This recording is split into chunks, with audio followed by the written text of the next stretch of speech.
Hello, you're listening to Mastering Retail, a brand new podcast series about how to succeed in the world of e-commerce. This podcast is brought to you by Digital Commerce at Essential. Essential's digital commerce business unit owns a variety of different companies specializing in different domains of e-commerce. We've got White Spider, Perpetua, OneSpace, Edge, Spotlight, and last but not least, the company I work at, Flywheel Digital, in Baltimore, just to name a few. For this season, we're focusing on Amazon. You've probably heard of them. I'm going to bring you on an educational journey that should leave you ready to win on Amazon, no matter the level of knowledge you had beforehand. We're going to dig into the most important areas to focus on, with an emphasis on media and retail, hence the name Mastering Retail. My name is Emma Irwin, and I entered the e-commerce industry fresh out of college about a year ago. I am 23 years old and some change, and normally I'm helping brands drive sales growth on Amazon, but now I'm also hosting this podcast. We're gonna start very easy. You say easy. There is always room for learning in this industry, and how better for me to continue to expand my own knowledge than talking to some of the brightest minds we have at Essential. I will screw it up. You just give me time. So why not join me for the ride? All right. We'll get into the very technical aspects of driving growth on Amazon throughout this season, but I wanted to start off talking to the founder of the company I work for. As mentioned, that's Flywheel Digital. His name is Patrick Miller. So I do all of our grocery shopping and most of our household shopping. And apparently Patrick is a real bore to go grocery shopping with. My wife refuses to go into a grocery store with me because I'm so obnoxious, and I'll walk down every single aisle and look at like the deals, the pricing, the selection, comment on it, complain that they're not doing something similar, on Amazon if it's a brand that I work with.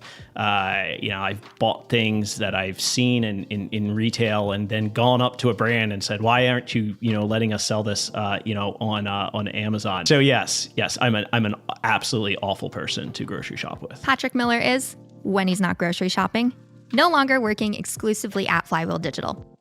He actually oversees all of the e-commerce brands at Essential, and in this episode, he's going to tell us about the 3 most common mistakes that brands and manufacturers make when it comes to e-commerce. And from here, we have some of the best knowledge available to send us forward on the path of winning on Amazon and other retailers later on. Patrick's title today is Co-President of Digital Commerce at Essential, and there he's doing mostly, well, it's probably better that I just let him explain what he does. So I look at my job like so last year we acquired 7 companies. So I did a lot of work on the M&A side, with a ton of help from phenomenal colleagues on our strategy team, and then also spending time on the product side. And so each of the brands that we purchase that join the Essential team, they do one of 2 things. They either extend services, to our existing clients. So somebody like, White Spider and everything that they're doing with Walmart or OneSpace, in content, creation or ASR and driving editorial recommendations. And so what I love is that our existing clients can then benefit from these, acquisitions, and then we're able to do more, for them.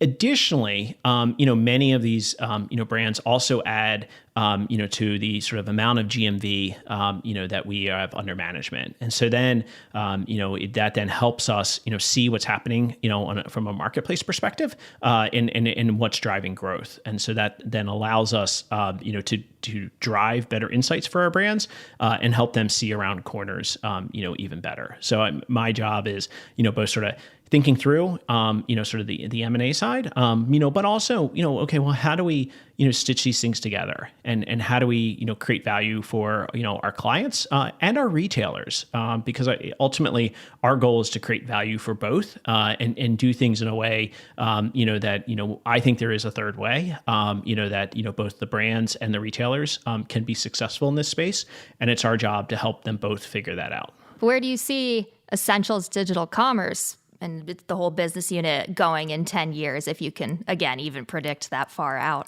It's more guesses than predictions. But I think it's similar to Flywheel, and it's a sustaining business that has clients that value the services and technology, that have colleagues that are enjoying their time at Essential and finding purpose in the work, and that it's a collection. I mean, one of my favorite parts about the M&A side is getting to know these new teams, and they're wonderful. They're different. I mean, it's like my if I look at 4K, just agile, China focused SaaS, focused on sellers over there, and they're partnering, probably the best with White Spider, Bentonville, based, company that that has an Airstream, wrapped in their logo, and then you layer in Perpetua, led by Roscoe, who has just a phenomenal background, and they've built something amazing within Perpetua, and so both the products are complementary, the services are complementary, and the people are complementary. And I think they make, by adding them to the team, they make everybody else better. I have a warning before we move on. You might have already noticed, but Patrick uses a lot of acronyms. Most people in this business do, and from there you can even break it down into acronyms that specific retailers use. But Patrick is leading the pack here. You have probably already heard acronyms like ASP, SKU, ASIN, etc. But I'll try and stop when we come across acronyms that even I had to look up. So apologies if I miss one. As mentioned, Patrick will tell us about the 3 most common mistakes. We're going to start very easy. What was the last thing? You say easy, but this will be but easy. I will screw it up. You just give me time. But I started it all off with a very simple question to him. It's a memory question. So, okay. What is the last thing you purchased on Amazon? Oh, what did I just bought 6 tubes for my road bike. So I went out on a long ride yesterday, got a flat, and so when I got home, I bought tubes. It's really interesting, listening to the things that people buy on Amazon, because I've asked a couple other people, but it's so random kind of what these things are. And they're not things that you would ever really kind of go to the store for, in my mind. No, it's selection's the weapon. You just hear I'm like, oh, I need long valve Presta tubes to fit in, the wheels. And I just saw them, clicked on it, bought, should be here later today. Amazing. Is that something that you could would Walmart, a physical Walmart, have those, or is it really specific to a bike store? Yeah, specialty bike store would, because it's a Presta valve and it's an extended, because because the way the wheels are made. So the closest bike shop to me is a little bit further away. So the convenience of Amazon, click on it's also an item that specialty retail would make a ton of margin on. So it's sort of a necessity item that you would pay at specialty retail would probably cost $8 to $9 a piece. I got 6 for $25. So it again shows sort of both the power of selection as well as the marketplace as far as sort of ASP per unit. Sounds like a steal. We'll see. If they show up and they have holes in them, then we'll have another problem. But we'll Fair. find out. Free returns, though. Yeah, exactly. All right. And then next question, I'm going to have you wait until the end, but I'm going to put it on your radar for something to think about. But something that is on a digital wish list of yours, and say maybe it's been something that's been in a cart, on some retailer for a long time, that you just won't press purchase on, and whoever is watching your behavior online is please just buy this so that we can stop targeting you with ads. So think about that, and we'll circle back to it. Sure. Okay. With that simple task laid out ahead of Patrick Miller, let's move on to the first mistake. I sent Patrick an email some days ago asking for the 3 most common mistakes that brands and manufacturers make in the world of e-commerce. And the first mistake he pointed out sounded like this in his email: not realizing selection is biggest asset, not building selection with profitable unit economics. I asked Patrick to elaborate a little bit more about what that means. Sure. So, Amazon has hundreds of millions of SKUs or ASINs. So there's an exponential amount of selection. So you can put everything on there. It is the everything store. The opposite is also true. And so, if you decide as a brand that you don't want to put something on Amazon and you want to have distribution elsewhere, whether that's other classes of trade or your D2C, that's a powerful weapon. And that's a way that you as a brand, can best, sort of both control, channel dynamics, but also steer traffic. And so I think for brands being thoughtful as far as, that you have distribution strategies that are in your long-term best interest, that also complement your channel strategies in order to pricing is in real time and obviously at the sole discretion of the retailer. If brands put together, go-to-market strategies that allow them to be profitable. And so everything from, sort of what's the modal of delivery? If it's Target, it's pick up in store. If it's Amazon, it's shipped to home. If it's Instacart, it's delivered in a brown, paper bag. Well, each of them have different, economics around them, different customer experiences. And so not just listing an item on a site because you can, but being thoughtful about it and optimizing the selection in a way that ultimately, creates value for your brand and helps the retailer achieve the market fit that they're going after. How would you advise, because I have a feeling that your strategy is going to differ based on really the category that you're in. Do you have any overarching words of advice to manufacturers out there? So they just heard you say that, but I'm trying to ask, break it down by category because it's going to be slightly different. It will. So I think sort of a very practical way to look at it is if you're getting ready, if you're starting from scratch, drop into Seller Central and use the FBA calculator to find out, what the profit would look like, whether you're a vendor or a seller. What does it look like if you're selling at the price that you think as a function of the cube and the mass of the item? I'll just cut in here because now the use of acronyms start. I'll restart his answer in a bit, but first I'm going to break down some of the letter combinations you're about to hear. Enter my dictionary skills. So D2C is obviously direct to consumer. Think of a SKU in this context representing one product. You'll hear about Vendor Central and Seller Central, which tie back to either being a first-party seller or vendor on Amazon, i.e. you sell your goods directly to Amazon for a cost, versus a third-party seller who sells directly to the consumer but can utilize Amazon's fulfillment services to get products to consumers as fast as possible. Patrick will also mention the FBA calculator, which is a tool in Seller Central that allows you to really break down the costs and fees associated with selling products in order to determine profitability. Last one while we're here is SIOC, which just means we're talking about a product that ships in its own container. With that in mind, let's bring Patrick back. If you're starting from scratch, drop into Seller Central and use the FBA calculator to find out, what the profit would look like, whether you're a vendor or a seller. What does it look like if you're selling at the price that you think as a function of the cube and the mass of the item?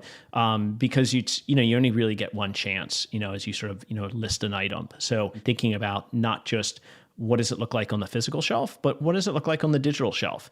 And what's the unboxing moment when a customer receives it, sort versus non-sort, is it SIOC? You can both create a better customer experience, and make more money by being, thinking about this further upstream, than waiting until the product's done and it's listed. And then all of a sudden you find out it's non-sort, non-SIOC, and it costs you a ton, to sell the item, or it needs prep, it needs bubble wrap, it needs, taping, it needs bagging, et cetera. All those things create a ton of downstream cost, both Amazon as well as the manufacturer. And so solving them earlier enables, growth longer term that's actually profitable. We hear about profitability all the time and that, it's key to success. And so since Amazon is, the price is at the sole discretion of Amazon essentially, what else can go into making sure that you're set up for success in terms of profitability? When we think about distribution, Amazon tends to be a price follower. So they see how others are pricing in the marketplace, and then they follow. The higher the velocity, of the ASIN, so the higher its BSR, the more likely that they will then do math on top of the follow. If it's ranked number 10,000 in the category, they're typically just going to look at UPC, try to match, and then move on with their day. If it's a top 5, top 50 ASIN in category, they'll start doing math, and so they'll start counting number of pills, sheets of toilet paper, number of ounces, etc., and then matching them across different retailers. And what that can end up doing is decimating slope and sort of the idea of sort of profit per unit. And so if I take a step back and I think about classes of trade, and so whether it's mass or drug or convenience or club, well, all of a sudden Amazon's all those things. And so sort of tenets that that brands had as far as go to market and distribution strategy can quickly be evaporated by how Amazon matches.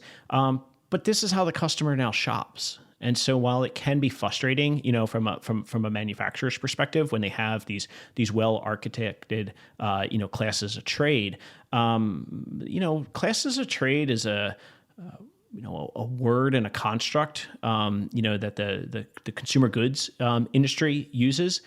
Customers don't care. They just want to be able to buy the item they want at a fair price in a convenient way. As previously mentioned, Patrick is probably no fun to go grocery shopping with unless you're equally interested in everything that he mentioned. Yes, I'm an absolutely awful person to grocery shop with. Since starting this job, I've even noticed changes in how I view shopping, whether it be grocery or not. It's an education process. Just because of how much I've learned about what goes on behind the scenes. 10 years ago, it was starkly apparent when it was who was winning the buy box. I find myself critiquing the way that people on the outside shop, like my own family, and I'm always saying, well, did you know, way too often. And over time, as Amazon has set a higher and higher bar for the 3Ps, and they can ensure a better and better customer experience, what I've observed as a shopper is it's becoming harder and harder to tell who is winning the buy box. And ultimately, it becomes a almost fervent religious debate of 3P versus 1P. In many ways, in my mind, it becomes a distinction without a difference. And so, there are subtleties, to each, but, I've seen times when, you hit a PDP and if you're, it's low cognitive load, you're just trying to click and buy, you don't even notice. But that's a compliment to the system that it's, raised the bar high enough that the 3Ps, and the 1Ps, that the customer just doesn't see the difference. So that tells me it's working. I remember years and years ago, worked with a brand who, they had they sold to a discounter, short dated inventory that was dated at about 120 days. And at the time, Amazon had a 90-day limit. And so the discounter then sold it to, listed as the 3P, and then undercut the price, and it's driving this brand nuts. But what I found was really actually fascinating is that the customer at the time, and it was a mom, it was a snack for kids, so it was mostly moms, would be my guess, buying it. They could see that it was the 3P and they didn't want to buy it. So they were actually still buying from the 1P, so they wouldn't bleed out the inventory on the 3P that was discounted. So the ASP stayed compressed like forever until it actually just expired. People wouldn't even buy it. Today, I don't think that happens as much because it's not that like customers know the difference, but it doesn't matter because the quality is that much better between 3P, 1P, assuming it's a branded product. Let's just recap. You're listening to Mastering Retail, a podcast about how to succeed in the world of digital commerce. This podcast is brought to you by Digital Commerce at Essential, and today's guest is... So hi, my name is Patrick Miller. I am co-president of Digital Commerce at Essential. Let's move on to the second mistake that manufacturers and brands make trying to sell their stuff online. Before I reveal mistake number 2, here's just a little explanation of some of the words we'll be talking about. All right. Patrick is going to talk about first-party data here, and while an industry expert would not need any further explanation, And I could kind of relate first-party data to being like a first-party source of information and research. First-party data in e-commerce is information that a company can collect directly from its customers and then it owns. With that in mind, I think we can understand mistake number 2. In the email Patrick wrote, he said, putting too much effort into rounding error biz, i.e. D2C and 1P data, if you are a consumer brand. And here, he's going to tell us what that means. I feel like a lot of consumer brands have suffered from a long-held case of FOMO, and they looked at these, D2Cs, and they thought that, if they, created a D2C, that they would, suddenly be hip. In reality, if you already have mass distribution, the reason for D2C to exist is rounding error. Yes, you can get additional customer, information. You can talk to your super fans, but if I look at the entire D2C industry, they now call themselves digitally native brands. Why do they call themselves digitally native brands? Because there's a glass ceiling on D2C. And so if I go into, a Target, if I go into a Walmart, all of a sudden I see Harry's, I see Dollar Shave Club. Why'd they get distribution there if D2C was such, nirvana? Because it's a channel and has limited upside, and the CACs get to be too high, and people start doing math and they start thinking about EBITDA, and it doesn't make sense. And so to me, like the mistake brands make is they say, oh, we're going to go after and create this monstrous D2C, business. In a certain way, it's sort of similar to the first party data debate. Most customers don't want a one-to-one relationship with the brand. And so it's like, as much as the brands want a one-to-one relationship with the customer, it's not reciprocated. And not only that, from a technological perspective, the brands don't have a closed loop. So there's what do you do with one-party data if you don't have a closed loop? Nothing. You pay a bunch of money for it, and then you upload it into, maybe you upload it into a clean room, or maybe you create a lookalike audience. But if that data is not handed back to you on a one-to-one basis, or you don't have a closed loop in which you can measure the efficacy of whatever you did with it, it's an academic exercise or a navel-gazing exercise, and it doesn't actually drive a business outcome outside of sort of doing a little bit of learning. Look, you're a cable company, a consumer electronics brand that has a robust D2C. Yeah, there's a ton you can do with it, and it's really, really fun. But if your primary route to market is via retailers, I see the goal as much more of a partnership program, to sort of learn with the retailers, because ultimately they're the ones with the closed loop, which is why they're all building huge ad networks, because they finally figured out, how much this is worth to them. And so, but to me, it's like, it's a, I think consumer brands sometimes, they spend too much time, on Ad Exchanger, which is, so frequently, people talking about, just the open web. The open web is, significantly smaller, than the walled gardens. It's just the walled gardens don't talk. And then with that kind of mistake/criticism, what should you be focusing on instead of 1P data or your D2C channel? It's not that you don't. It's put a commensurate amount of effort relative to the TAM. I'll just stop Patrick here again, because you guessed it, more acronyms. TAM. What is this TAM that he's talking about? TAM. Well, TAM stands for the total addressable market. TAM. And that is referring to the total revenue opportunity available for a product or service, which is an important measurement to keep in mind as a business that is trying to maximize all potential revenue. TAM. Next one we've got is GRP, which is a gross rating point. GRPs are a commonly used metric in the advertising industry to basically estimate, via some math, how many people in an intended audience might have seen an ad. So with that knowledge, let's restart Patrick's answer to my question about what sellers should focus on if it's not D2C or 1P data. It's not that you don't. It's put a commensurate amount of effort relative to the TAM. And so if there's a path to a large TAM, absolutely go after it. And there can be great value in having a D2C with, scents that are, no longer at mass retail, or, you're discontinuing an item and you want to pull people in. It's just not, it's not going to be a hockey stick. And the other thing is, like, you look at like all the D2Cs, that raise venture dollars. Well, where did those venture dollars go to? Well, they didn't go to building factories or becoming vertically integrated. They got shoveled into auctions. And so if I go back, 30 years, well, how did CPGs get big? Well, the interesting thing about GRPs is the more you buy, the less it costs, sort of to reach a customer. Auctions are the exact opposite. The more you buy, the more density you create, the more it costs.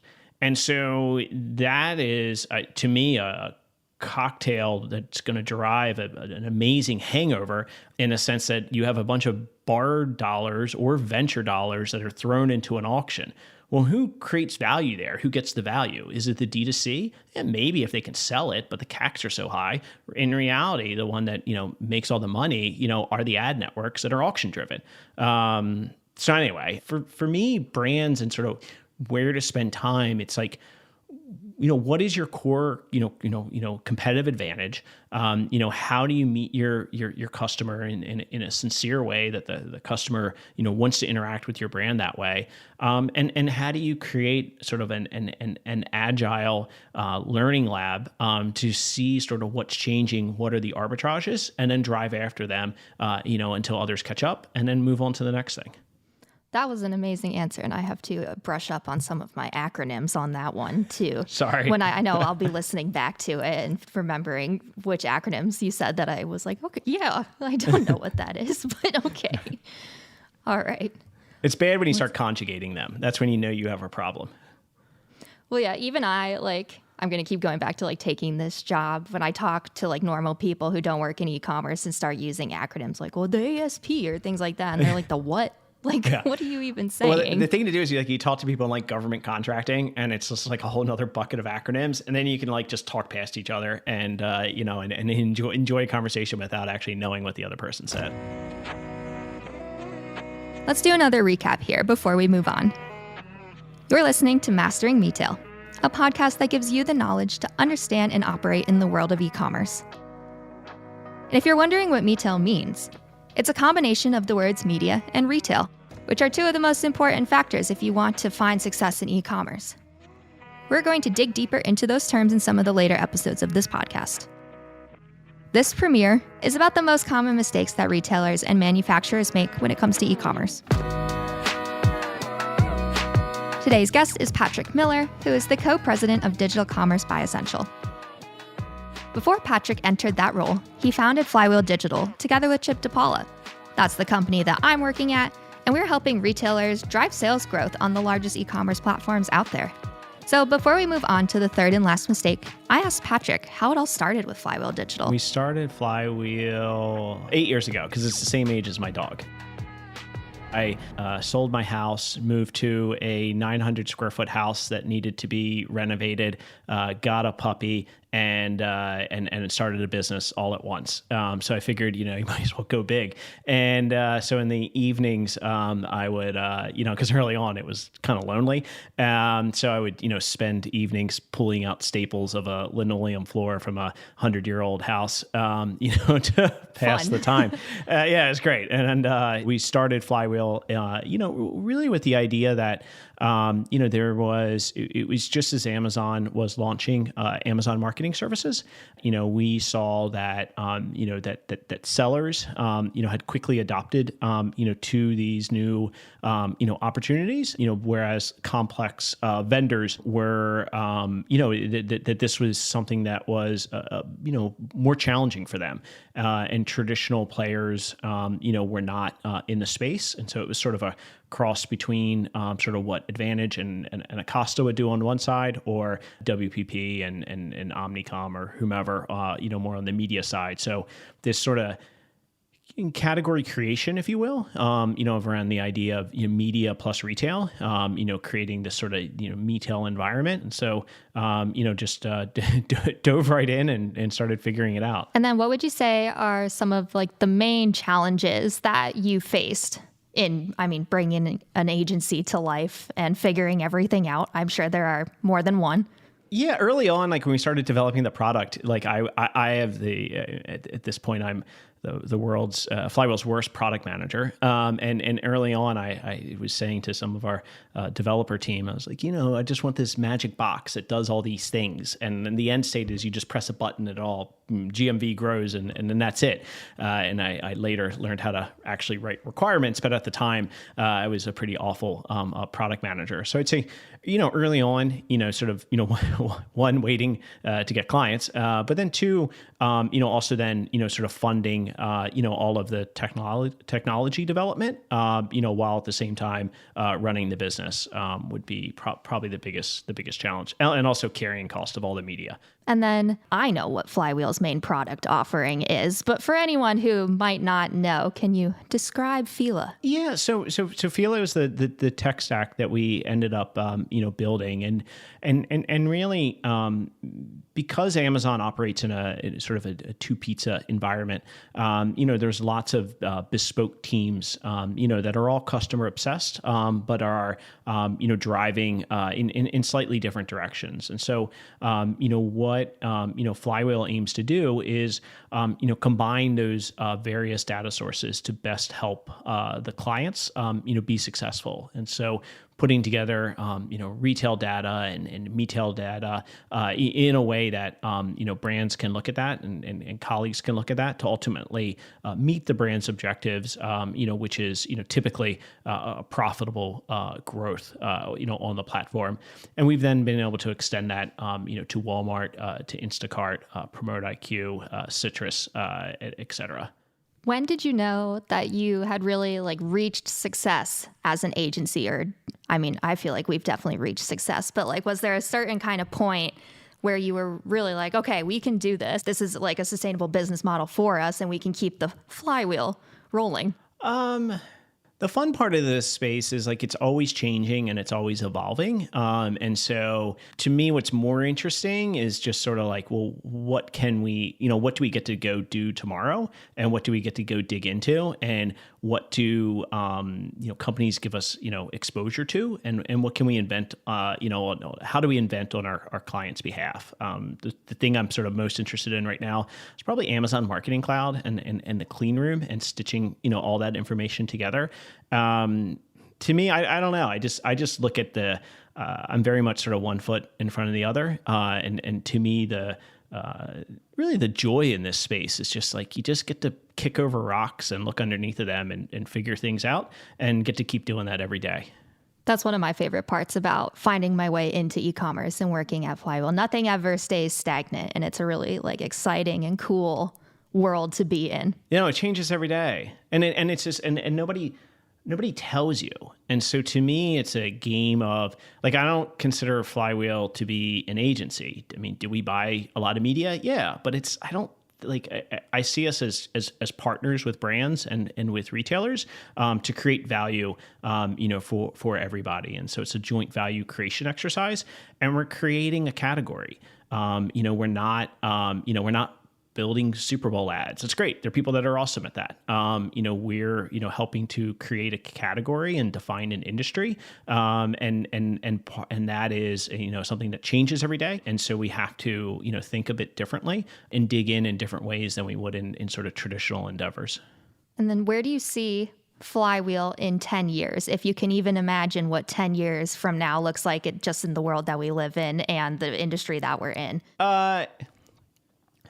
Yeah, so I would say, to me, one of the most heartening things about Flywheel is being able to see colleagues, having kids and getting married and being able to put their kids through school. And so, always our goal was to build a sustaining business. And so in 10 years, I'd like to see more colleagues that are finding success in the business, that are enjoying it, being thoughtful and digging in and finding purpose through the work, and that it is successful enough, that they're able to put their kids through school. So that was Patrick talking about how it all started and got to be what it is.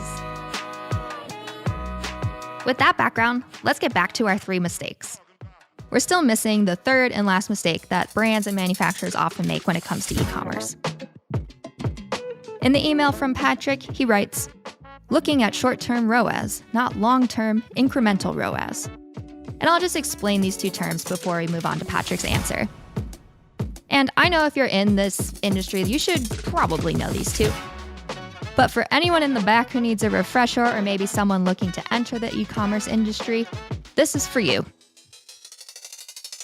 ROAS is your return on ad spend, and then GMV is a term used in digital retail to indicate a total sales monetary value sold through a specific marketplace for a specific period of time, taking into account any fees or other deductions that might occur. So ROAS is a metric, that is, simply, sales divided by spend, that the various ad console UIs, present to advertisers. It is not GMV. And so, nobody reports to Wall Street on what their CPCs were or their CPMs or their ROAS. They report on sales. And so to me, what ROAS is it's an important metric, but it's a guardrail metric. And a lot of times when, I've started working with a brand, talk to the brand and they'll say, hey, what I really want you to do is, increase my ROAS by X percent. And what I'll say to them is, tell you what, we're going to tank your ROAS until you want to cry, but we're going to increase your GMV, which is ultimately what I think your goal is. And they look at me like, what on earth are you saying? You're insane. But then you dig into it a little bit more, and it's just like, look, it's an important metric, but it is not the only metric. And let's align with what your actual, business, objectives are, and then what is the right way, to drive that business objective. And so, I'm really proud of all the work that our data science team, has done to, create a metric that helps brands see, incremental ROAS. And so saying, okay, this is what would have happened organically. Well, what happens, if I layer paid on top? And don't just take credit for the sun coming up, but take credit, for what you actually drove, and then be able to optimize in that way. And so, the fact that we can now show, clients this in real time, is quite fun, and it allows us, to help them be successful. Why do brands initially, before you come in and tank their ROAS, why is that such a valuable, sought after kind of metric that so many brands focus on? Well, because they should, because it makes sense. Like, you put a nickel in, you get a quarter out. Like, who wouldn't want that? It's just, to me, it's acknowledging that, the quarter would have came out anyway. If the sun is rising over the horizon, we point to it and we say, hey, the sun is rising and I'm taking credit for it. Well, you're really not, you don't get to take credit for the sun coming up. And so, what we want to do is, figure out, sort of it's the difference between, correlation and causation. Just because there's a correlation does not mean that is the thing that caused, GMV to go up. And so it requires going, a bit deeper, to drive that and to figure that out. And I think I wish I would have thought about this in sort of the sense of like, how do you just create one metric that everybody optimizes towards? And it's like, and that's my own fault for I just like the nuance and digging it apart and looking at the different brands and all the different ways you can do it, which creates sometimes additional friction and additional complexity that I think sometimes frustrates, both, colleagues and clients. And so, one of my goals, for this year is thinking through sort of how do we simplify some of these things so that we can then put the upfront work into saying, hey, here's the things that you need to go do, recognizing the uniqueness of every brand, the uniqueness of every category, every retailer, and then come up with what is that trusted KPI that everybody optimizes towards. But I can tell you, I'm sure it's not going to be ROAS. Interesting.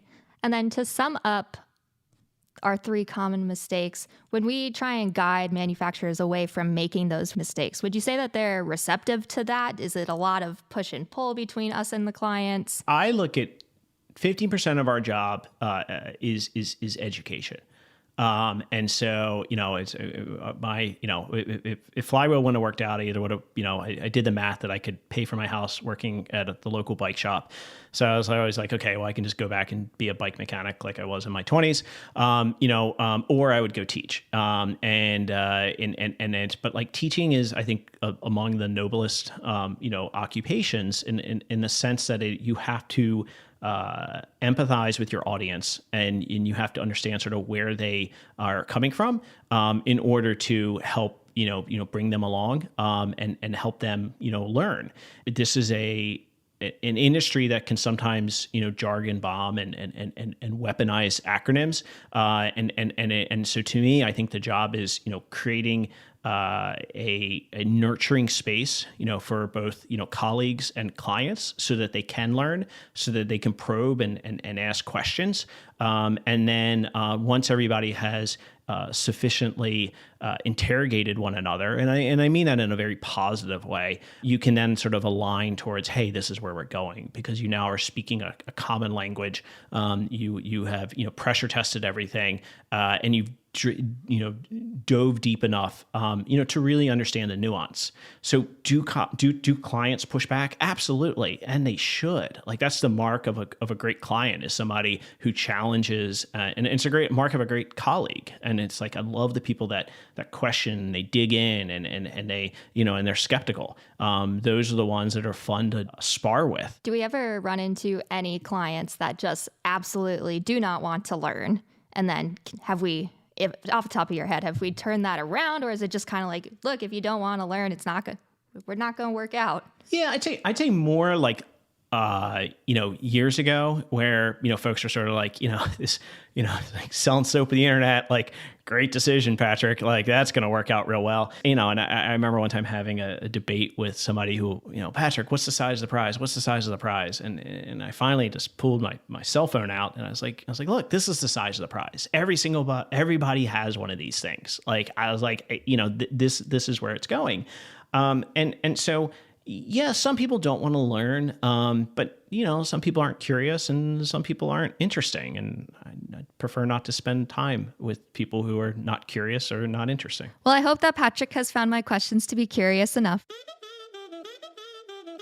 Anyway, I'm really curious about the answer to the question I planted in Patrick's head in the beginning of the episode. Remember? What is it he has in his wish list on Amazon or whatever digital marketplace he might browse that he, for some reason, hasn't pressed the buy button on yet? Here's his answer. So we have a book club. It's a collection of us that are English majors in ad tech. And there's some wonderful people in the book club. The gauntlet was thrown for March Madness of reading War and Peace. And I'm intimidated by it. I haven't pressed buy now, but I know some of the people in my book club have. They are beasts, and I know they're plowing through it. And I might press the button and go attempt to read it. But that's a hefty book. That is definitely a hefty book. I tried to read that when I was in high school just to say that I read it. I did not get very far. We just started this book club like a few months ago. And it was, but last year, two of the members in the book club, they've been doing March Madness for a number of years, and they did Ulysses last year. So these are gluttons for punishment. And so like, they're not like, I'm intimidated by them. But it's a great group of people that, across the ad tech space that love spending time with. And that's basically it for the first episode of Mastering Retail. In our next episode, we'll begin our deep dive into the key areas you need to master in order to win on Amazon. If that didn't already intrigue you, we'll be getting into the most important elements on the retail side of things first. What all goes into winning the buy box? What even is the buy box? How do you go about building the perfect assortment of products, and why can't you just sell everything on Amazon? We know profitability is important, but how do we even get there? This is my personal favorite piece of the puzzle, so please join us next time. All right. This podcast is produced by Digital Commerce by Essential. The producer is Klaus Cancel, and our sound designer on this episode is Nikolai Kirk. I'm your host, Emma Irwin. You can also get in contact with me via emma.irwin@essential.com or on LinkedIn under the name Emma Irwin. I hope that you liked it, and if you did, please follow us and spread the word. And before we finish this episode, I have one more question for Patrick. At Flywheel Digital, there are always so many dogs in the office. What is it with all the dogs? Well, they were our first two colleagues. George, my dog, and Chip's dog, Kipling. And when we started Flywheel, we thought that it was, just they're wonderful animals. We as humans, I don't think necessarily deserve their love, and the fact that they're great animals. Nothing against cats. I have two cats, but they're not as good. So when we started Flywheel, we just thought it would be just wonderful to be able to have animals around, and it's sort of like no matter like how bad your day is going, like a dog is always happy to see you. And even if it's not even your dog, I mean, and it's just, there's that Cavalier, that puppy that's in the office now that is just amazing. It just makes me smile every single time I see a dog. I love being on a conference call and hearing one bark. Like, I think it's funny. And it's like, you can't take yourself too seriously. Like, you're selling soap in the internet and you got dogs around. It's just go pet one and go for a walk. I love it. One of the best parts about coming into the office is just the dogs. When we moved offices, like our old office was carpeted, which was awesome for dogs running because they could turn really quickly, and it was great for playing fetch. Not great when it came to dog hygiene. So when we moved to the new office, we got cement floors, so it was a little bit easier to clean up. And so post-pandemic, when everybody went out and got a puppy, I think that was a smart call.